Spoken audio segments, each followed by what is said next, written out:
mabigat dahil sa aking munting pangarap. Matulungan ng pamilya na mahirap. Iniisip ko na lang palagi na handa sa lahat ng laban at magwawagi. Pero dumating sa puntong pagod na, nagtatrabaho sa umaga, nag-aaral sa gabi. Di pwede matulog, kailangan ng kape. Napag-isipan na tumigil sa eskwela. High school lang ang tinapos sa kinaya. Hindi pwede na manghina, kaya Diyos na ang bahala. Puta na naghari, bakit ganito ako di ko mawari? Parang piling ko nag-iisa ako, naglalakad sa landas na di alam ang dulo.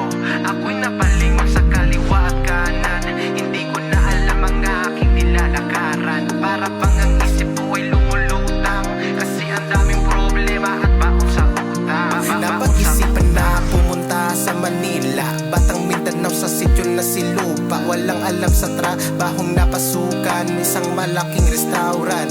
Dito ako namulat sa ganito larangan. Minsan ng lungkot di ko mapigilan, kahit trabaho mahirap at mabigat. Tinitiis ko yung lahat, hindi naman ako nag-iisa. Marami din kaming kagaya ko na malayo sa pamilya.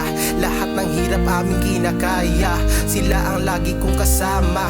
Lahat ng yan amin na ang tinatawa, sa Panginoon lang kami umaasa. Puta na naghari, bakit ganito ako di ko mawari? Parang piling ko nag-iisa ako, naglalakad sa landas na di alam ang dulo. Ako'y napalingon sa kaliwa at kanan, hindi ko na alam ang aking nilalakaran. Para bang ang isip ko ay lumulutang, kasi ang daming problema at baon sa utang. Baon sa utang. Puta na naghari, bakit ganito ako di ko mawari? Parang baon sa utang. Ako naglalakad sa landas na di alam ang dulo. Ako'y baon sa utang.